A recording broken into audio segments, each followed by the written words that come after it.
Isso é mago que chama. Perfumaria. Isso chama bruxaria. Isso chama mago. Partindo da essência. Isso chama bruxaria. Não, vamos pegar.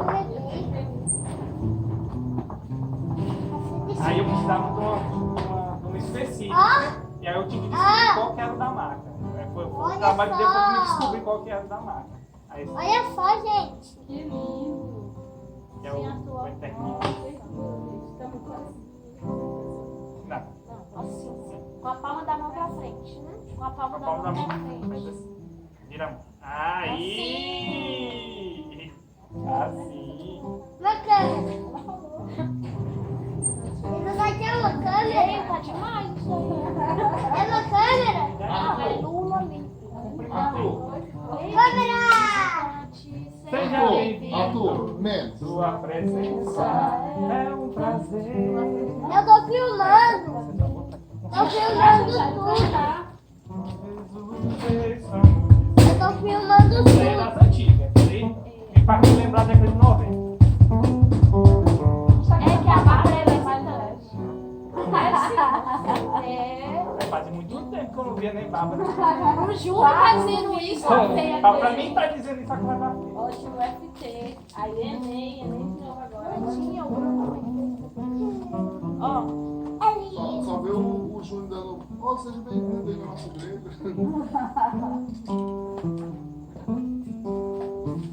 ó. Tá lá.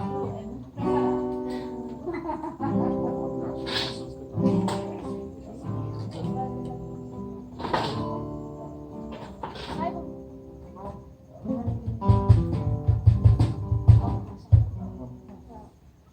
Pra Bárbara que não Ai, veio. eu já sabia. Só pra gente explicar o que é a Só pra marca. gente explicar o que é a nave. Não, mas pra Bárbara que não veio, pro Edson que não veio, a gente fechou as portas lá da Ivessa. Não tava conseguindo pagar o aluguel. Não tava conseguindo nem pagar a energia, né? Então a gente conversou com o pastor Edevaldo e a gente fechou as portas. Mas a gente vai continuar sendo igreja, vai continuar sendo a nave, como a gente era antes Arthur. da El Shaddai, a gente vai continuar fazendo os cultos. Esse domingo foi aqui, mas a intenção é fazer na rua mesmo, na praça, num lugar aberto, para que as pessoas possam chegar, ouvir a palavra, como a gente fazia antes. Né? O pessoal é muito apegado a um templo, um horário, né? Eles precisam disso para se sentir congregando, mas acho que isso para a gente é bem de boa, assim, a gente não precisa de um espaço, né? A gente vai continuar sendo igreja, né? A Bárbara tá participando aí. E a gente vai continuar o tema que a gente estava trabalhando lá na igreja, que era segregação. Esse mês é o mês da consciência negra. Agora, dia 20 de novembro é o dia da consciência negra. E a gente vai continuar falando sobre segregação. Eu falei para ele que nem queria pregar sobre esse tema, porque eu vou ser muito tendenciosa e partidarista. Mas eu queria falar sobre racismo, assim, pra gente abrir esse curso. E aí eu trouxe alguns dados do IBGE de 2016, 17 e 18. São dados do IBGE. E aí ele vai mostrar que a desigualdade salarial...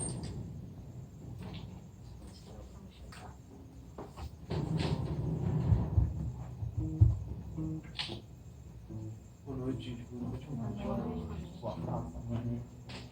Aí o primeiro dado diz aqui que a média salarial de pessoas pobres são de R$ 1.500 para negro, R$ 1.600 para pardo e R$ 1.800 para branco. Então é uma discrepância de quase o dobro. O negro ganha quase a metade do que o branco ganha. Né? Aqui fala também que o desemprego é maior entre os negros. O desemprego é 14,6% maior para o negro. Aqui fala também que da população, 54% da população da época, da sua participação no grupo de 10% mais pobre era maior que 75%. Então, de toda a população pobre, 75% é negra. Né? A gente pode ver que, por exemplo, em favelas são pessoas negras. A maioria são pessoas negras. Eu e ele, a gente foi uma vez na praia do... Como é que chama? Os Buritis. E a gente vendo assim, como só tinha gente negra. Porque é mais periférico. E se a gente fosse... o Arthur e o Eli eram as pessoas mais brancas que tinham lá. Tinha assim, sei lá, 200, 300 pessoas. Não tinha como nem banhar de tanta gente que tinha lá. E a gente viu que esse 90% das pessoas eram negros. Aqui diz também que do 1% mais rico da população, os negros só representam 17%. Então, de todas as pessoas ricas mesmo de verdade que tem no Brasil, negros só representam 17%. A taxa de analfabetismo é o dobro maior para negros, ou seja, 9,9% para o negro e 4,2% para prova. Então, de todos os negros, 9% é analfabeto e de branco só 4%. Aqui diz também que a porcentagem de brancos com 25 anos ou mais que tem ensino superior completo é de 22,9%. É mais que o dobro da porcentagem de pretos e pardos com diplomas, que é 9,3%. Aqui fala também que a média de anos estudados por pessoas de 15 anos ou mais é de 8,7 anos para pretos e 10,3 anos para brancos. Então, o negro estuda menos que o branco. Então, a gente fala muito pouco de racismo dentro da igreja, muito pouco de segregação dentro da igreja, e o Brasil ele é um dos últimos países a abolir a escravidão. Então, a gente é o último país a abolir a escravidão. Então, a gente é um dos países mais racistas. A gente é um dos países mais racistas, principalmente aqui da América Latina. A gente ainda tem muito racismo dentro da igreja, onde a gente vai. E eu já vi na empresa mesmo pessoas qualificadas não sendo contratadas por causa da cor da pele. Se a gente vê alguém na rua se aproximando, a gente tem medo do negro, porque o negro é encarado como bandido. A população carcerária em alguns estados chega a ser 95% negra. Por exemplo, na Bahia, 95% dos presidiários são negros. Aqui no Tocantins, eu estava vendo, 85% da população carcerária é negra. Então, o negro ele ainda é mais prejudicado financeiramente, né? Na rua, a polícia sempre vai chegar e se tiver um monte de gente ali no assalto, vai desconfiar de quem é negro que está ali.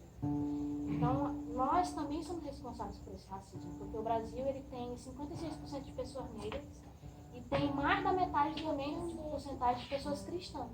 Então, se a gente ainda é um país racista, então a culpa também é dos cristãos. Então, a culpa também é nossa. E a segregação em geral também. O cristão ele ainda segrega homossexuais, ele ainda segrega pessoas pobres, né? Pobres mesmo. Eu estou falando de pessoas mendigos, por exemplo. Tem gente que o mendigo chega na igreja e ele é retirado do culto, porque atrapalha o culto. Né? A gente ainda segrega pessoas que são diferentes da gente, pessoas que se vestem diferente, pessoas que têm pensamentos políticos diferentes, a gente segrega. E se a gente for usar a Bíblia como parâmetro, Jesus era o cara que lutou contra a segregação. Por exemplo, a mulher do fluxo de sangue. Naquela época, as mulheres menstruadas eram impuras, consideradas impuras. Então, ninguém podia nem tocar em mulher menstruada. E a mulher do fluxo de sangue era uma mulher que estava com um fluxo de sangue menstrual há mais de 15 anos, incessante. E Jesus foi um homem judeu que tocou naquela mulher para curar ela. A gente sabe também que as prostitutas naquela época eram as piores pessoas do universo. E Jesus foi o cara que acolheu aquela prostituta, que fez dela um ser humano. Porque prostituta não era ser humano naquela época. Jesus foi o cara que falou com a mulher samaritana, que também era uma população segregada. Né? Então, se a gente for usar a Bíblia como parâmetro, a gente não tem motivo nenhum para segregar ninguém. Nem o homossexual, nem o negro, nem o pobre, nem o travesti, nem o transexual. Nós não podemos segregar. Ao contrário disso, Jesus amou muito mais o diferente. Amou muito mais o diferente porque o diferente precisa ser mais amado do que o que é comum. Eu não sou segregada. Então, o que é segregado precisa de muito mais amor para ser incluso. Né? A gente vê que, por exemplo, quando a gente vai na parada LGBT, são pessoas que são carentes. Quantas vezes a gente não já foi na parada LGBT e pessoas choraram? Choraram quando a gente começou a falar que eles eram importantes, que a gente amava, que a gente aceitava. Eles começavam a chorar muitas vezes. Porque são pessoas segregadas. Pessoas que precisam muito mais do amor de Cristo. Quando a gente vai na CPP, né, são mulheres ali que elas estão fartas de ser segregadas, fartas de ser, é mulher de presidiário, é mulher de bandido. Elas estão ali precisando muito mais do amor de Deus do que eu. Então eu queria abrir que a gente refletir sobre isso nesse mês. Esse mês inteiro a gente vai falar de segregação, de quanto a gente precisa amar o que é diferente. Amém? Vamos orar? Senhor, meu Deus, nós colocamos na Tua presença nesse domingo, Senhor, nesse culto. Que nós possamos, meu Deus, ser mais amoroso com o nosso próximo, que nós possamos, meu Deus, ser membros segregadores, que nós possamos ser, meu Deus, uma manifestação que une as pessoas, que aproxima o diferente, meu Deus, que acolhe aquele que precisa ser acolhido, que ama aquele que precisa ser amado, aquele, meu Deus, que muitas vezes é excluído, que nós possamos ser diferentes, meu Deus, fazer a diferença onde nós estivermos, ser aquelas pessoas que manifestam o teu amor, que nós sejamos conhecidos não por ser crentes, mas por manifestar o teu amor. Não por ser religioso, mas por manifestar o teu amor. Nós te agradecemos por tudo que você tem feito por nós, nessa igreja, nesses 3 anos de congregação, pelo que nós crescemos, pelo que nós nos tornamos, pelo que nós melhoramos, que nós possamos ser melhores a cada dia, Senhor. Em nome de Jesus. Amém.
Teu reino buscamos,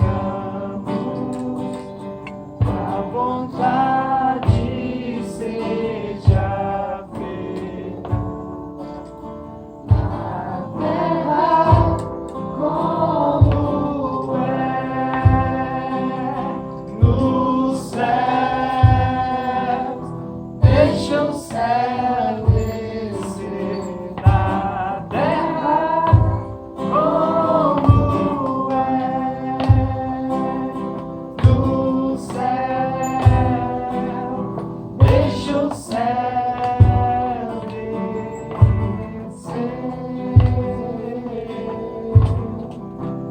Deixa o céu descer. Deixa o céu descer. Deixa o céu descer.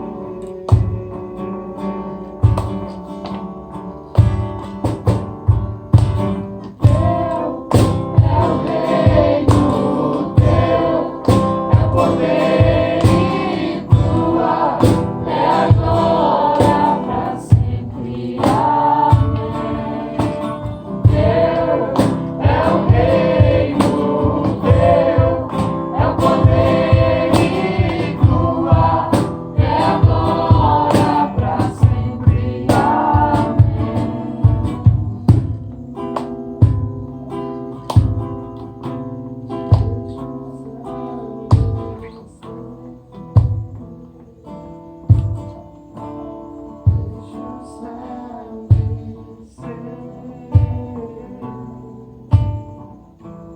Deixa o céu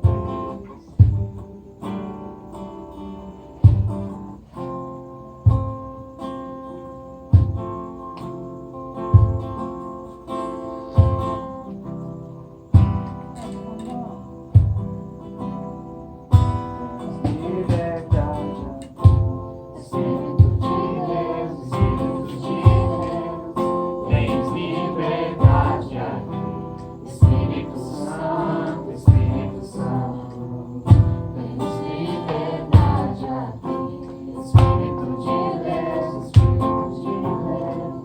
tens liberdade aqui. Espírito Santo, Espírito Santo, eu sou tua casa, tua morada, eu sou teu lar. Muda as coisas de lugar, eu sou tua casa, tua morada, eu sou teu lar. Muda as coisas de lugar.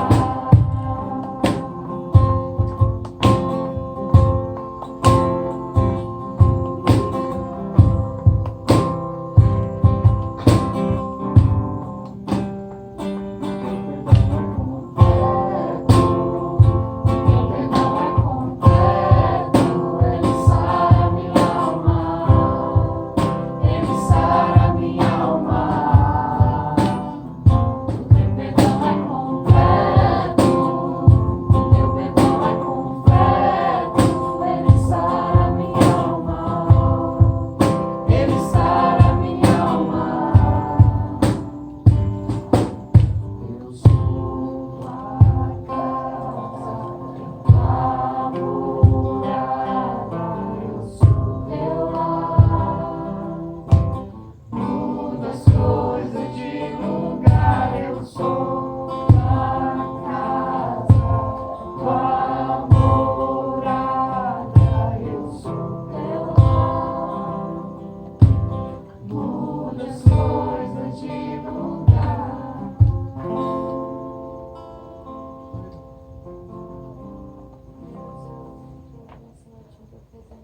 Agradecer pela oportunidade que nós temos de nos encontrarmos aqui, Deus, unidos em prol de Ti, da Tua palavra, Pai. Que nessa noite nós vamos cada dia mais e nessa noite aprender sobre Ti, sobre tudo que Tu diz, que nós vamos aprender amar mais uns aos outros. Nós não venhamos usar mecanismos para segregar nem separar nossos irmãos.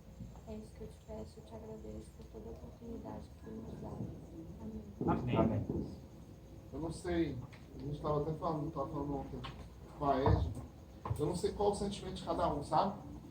De, fechou a igreja, né? Algumas pessoas vieram falar pra Ed que achou ruim, né? Eu achei tão ruim. Hoje a Jéssica vai falar, meu Deus, mas por quê? Mas pra mim, pelo menos, eu me sinto aliviado, sabe, né? Eu tava conversando com a Isadora, a gente se sente aliviado, porque assim, foi uma posição que nos colocaram, que a gente não escolheu estar ali, mas a gente levou como propósito de vida. E isso aqui não é um início, né? Eu acho que é mais um recomeço do que a gente deixou para trás. Se a gente olhar aqui, são as pessoas que a gente começou a igreja, né? E começou a nave, começou tirando o Messias, mas foi porque a gente começou lá na igreja. Jair, calma. O menino tem vários nomes. Vai ter vários CPF lá, só pra... Então, assim, pra mim é um recomeçar do que a gente deixou de fazer. Eu não sei o sentimento, não sei se alguém quer falar alguma coisa sobre isso, né? Mas pra mim é algo que, como eu falo muito antes, é uma clareza que eu tive e que eu não queria mais carregar esse fardo como eu e a Isadora temos carregado. Então, se alguém achou ruim, se alguém, poxa, pra que fez isso? A gente está aliviado, né? Tá? Tranquilo? Eu também estou tranquilo porque a gente decidiu em relação à igreja. Alguém quer falar uma coisa sobre isso? Tranquilo? Bárbara? Sim, eu acho que não tem muita hora de falar tanto. Visitante, seja bem-vindo. Mas eu confio que vocês, se foi melhor para vocês, se vocês acham que assim é melhor, eu tô junto. Não vou deixar de vir, vou congregar. Visitante não tem que falar. Visitante só para. Então a gente está. Beleza? Só para a gente meio que encerrar esse assunto. A gente ainda vai devolver a sala, mas para que a gente possa estar tranquilo nessa decisão. A gente vai falar sobre segregação e eu gosto muito de biografia, sabe? De pessoas. Se você entrar lá no Netflix lá de casa, a maioria dos filmes que a gente assiste é baseado. Mas é baseado em história real. E de rap. De rap baseado em história real, são dois. Mas porque a gente precisa se inspirar em outras pessoas. Eu acho que a gente é muito carente hoje em dia de referência, sabe? A gente olha para a música, a gente não acha pessoas que são referência. A gente olha para a igreja, muitas vezes a gente não acha pessoas que são referências. A gente olha para tanto lugar, às vezes a gente não olha para dentro da nossa casa e a gente não tem uma referência. Então é bom quando a gente olha para alguém, a gente pode se olhar para aquela pessoa e ter ela como referência. Então, falando sobre segregação, hoje eu queria falar de uma pessoa que eu acho que pouca gente conhece, chamada Rosa Parks. A gente até falou do ônibus. A gente até falou na vigília que a gente foi. E é uma pessoa que veio antes de Martin Luther King, né? Todo mundo conhece a história de Martin Luther King e tudo mais, é um cara famoso. Mas se não fosse por causa dela, a relação dos direitos civis não existiria como existiu através de Martin Luther King. Quando Rosa Parks aconteceu o fato com ela, Martin Luther King tinha acabado de pegar a igreja onde ele estava. Ele tinha 26 anos. E eu não sei se todo mundo conhece a história, mas aconteceu um dia que os ônibus eram divididos, né? Por cores, então os primeiros lugares eram para pessoas brancas e o fundão era pessoas de cor. E aí chegou algumas pessoas, 4 pessoas brancas que estavam em pé dentro do ônibus e o motorista falou, tem que descer, vocês têm que levantar para esse pessoal sentar. E aí 3 pessoas levantaram, menos ela, Rosa Parks. E aí o motorista parou e ela foi presa por causa disso. Ela foi detida porque ela descumpriu a lei de segregação, né? A lei racial que existia no país. E aí eu anotei alguns pontos sobre isso, sobre o que a gente pode falar, que às vezes a gente espera muito de outras pessoas para que as coisas aconteçam, né? E uma pessoa descontente pode mudar todo mundo. Uma pessoa que não está afim de andar naquele mesmo sistema, ele pode mudar o mundo. A gente tem vários exemplos, como Martin Luther King, Lutero, que a gente falou mês passado, Gandhi. A gente tem um monte de gente que não dependeu de uma multidão de pessoas para fazer alguma coisa. Ela mesma incendiou aquele movimento. E a gente falta muito, às vezes, isso na gente, de entender que a gente não precisa de um mundo de gente, a gente precisa ter atitude de mudança. A gente não precisa ter nem tanta gente para fazer e nem depender de outras pessoas. A gente precisa a gente mesmo entender o que a gente quer na nossa vida. A gente precisa olhar para a nossa vida e entender o nosso propósito. Eu acho que muita gente hoje, e muita gente nas igrejas, não sabe nem que propósito tem de vida, sabe? Elas têm andado, ido, vivido com Cristo, mas não sabem por que ele foi feito, né? Por que Deus gerou aquilo, como hoje eu escrevi lá no manual de voo, é que pessoas às vezes não sabem o propósito que Deus criou. E aí elas vivem um dia após o outro, deixando a vida levar, deixando as coisas acontecer, sem realmente entender o que Deus quer para ela. E talvez isso pode estar acontecendo com você hoje, pode estar acontecendo comigo. E é um dos momentos que a gente pensou, a gente já teve alguns starts, né? Starts na nossa vida, eu e a Ed, que foi muito isso, de olhar e parar e falar, não, a gente precisa ter um propósito de vida. A gente precisa ter um porquê de fazer as coisas. Porque senão, hoje é domingo, amanhã é segunda, você vai trabalhar, você vai fazer suas coisas do dia a dia, você não tem um propósito, você não tem um rumo. E aí, terça-feira vem, quarta-feira vem, quinta-feira vem, sexta-feira vem, sábado vem, domingo vem, segunda vem de novo. E passa um mês, 2 meses, um ano, você morre e não descobriu nem o que você tinha que fazer na vida. Então, a gente precisa olhar para isso, para nós. Será que você está tendo um propósito de vida? Será que você tem olhado os talentos que Deus tem te dado para fazer o que Deus te chamou? Será que, por exemplo, o Bruno, dizendo ele que ele canta rap, será que o que Deus colocou para ele tem feito isso como propósito de vida? Então, eu olhando para essa mulher, eu vejo que, por exemplo, ela não era tipo novinha, ela era uma senhora já. Mas ela viu o propósito, que se ela não mudasse ali e ela começasse a fazer algo, aquilo ia continuar para sempre. Até outra pessoa se levantar, né? Então, será que o nosso tempo vai acabar, vai passar e a gente não achou o nosso propósito, vai ter que levantar outra pessoa para fazer o que a gente tinha que ter feito? Já pensou nisso? Será que você está esperando o que para acontecer? E às vezes, por exemplo, propósito, não sei se você já ouviu falar ou já leu sobre isso, propósito não é ganhar dinheiro. Isso não é um propósito de vida. Ah, meu propósito de vida é ganhar muito dinheiro. E aí, você ganha muito dinheiro, o que você vai fazer? Morre? Isso não é um propósito de vida. Casar não é um propósito de vida. Propósito é quando você sabe o que você tem, os seus dons, os seus talentos, e qual a meta que você vai chegar. É algo altruísta, é algo para nós, e não é algo para você. Então, mudar o mundo, mudar ao redor das pessoas onde você está, através do seu trabalho, é um propósito de vida. Ah, eu ganho dinheiro para melhorar a vida da minha família. Isso é um propósito de vida. Ah, não. O meu pensamento é melhorar, ganhar mais dinheiro, conseguir fazer as coisas para que eu possa, com esse recurso que eu tenho, ajudar mais pessoas. E é isso que acontece. Às vezes a gente não tem muito propósito na vida, a gente não sabe nem o que a gente quer, às vezes.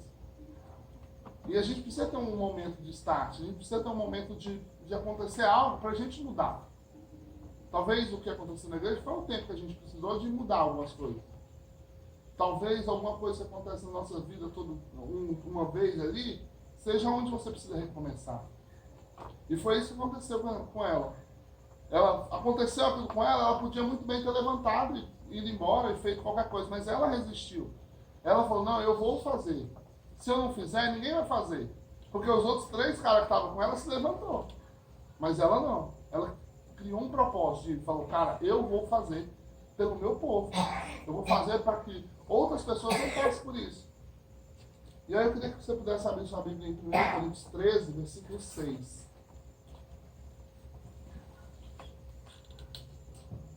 Que é um capítulo que muita gente usa para falar de amor e de falar de paixão, de mandar mensagem para alguém, mas esse capítulo vai falar do próprio Deus, né? Ele vai falar do amor que o Deus é o próprio amor.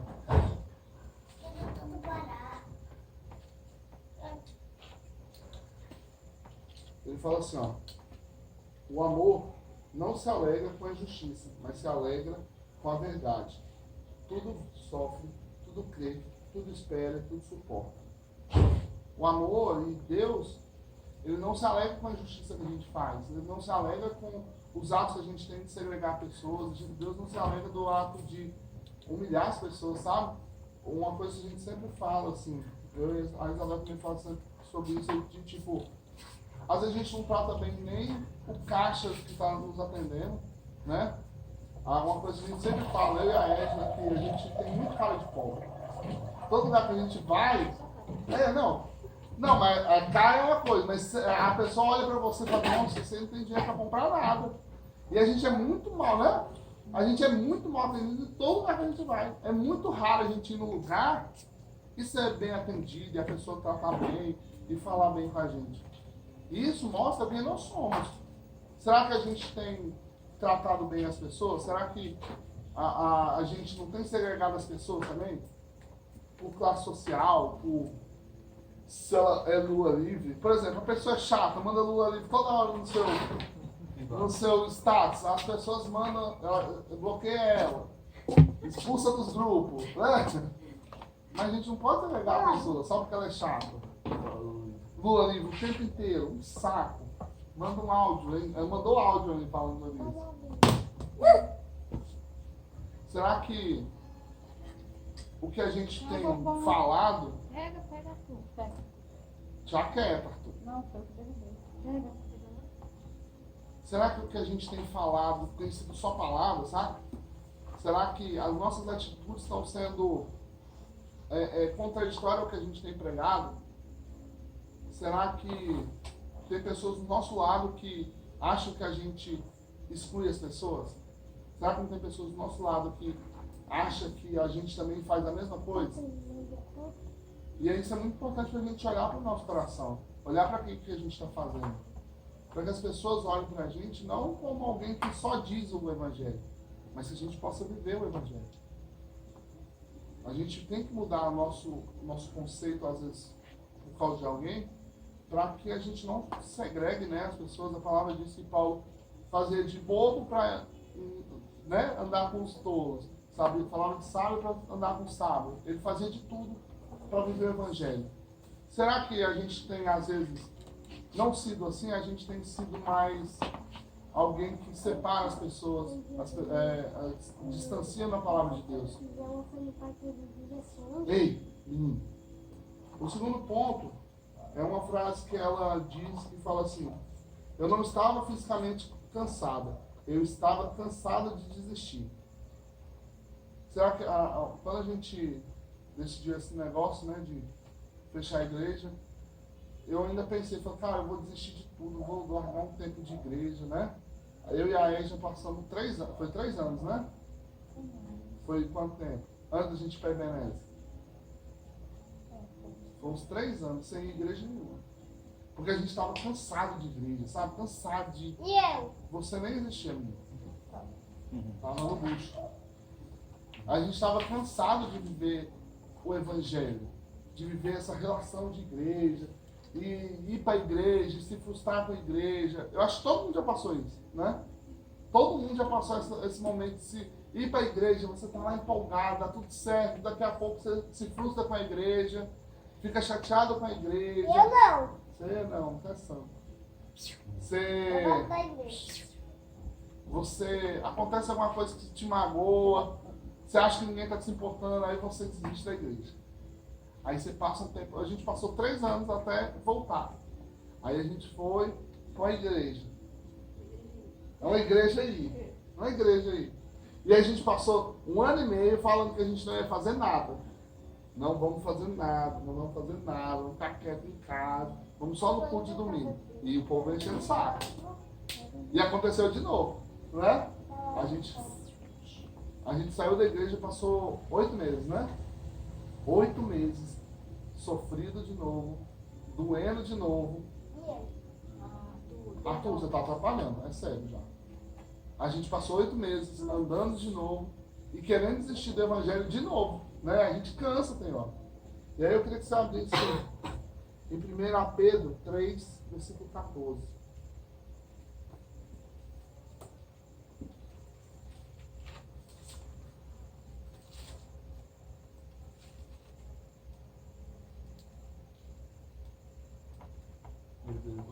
Primeira Pedro 3, versículo 14.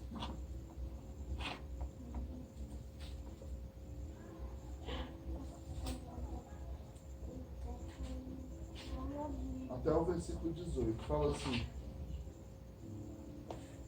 todavia, mesmo que venha a sofrer por praticam a injustiça, vocês serão felizes.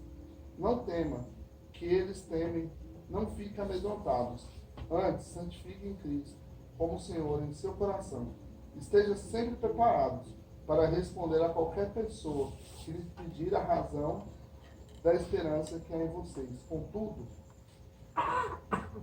faça isso mansidão e respeito, conservando a boa consciência, de forma que os que falam maldosamente contra o bom procedimento de vocês, porque estão em Cristo, fiquem envergonhados de sua calúnia. É melhor sofrer por fazer o bem, se for a vontade de Deus, do que por fazer o mal.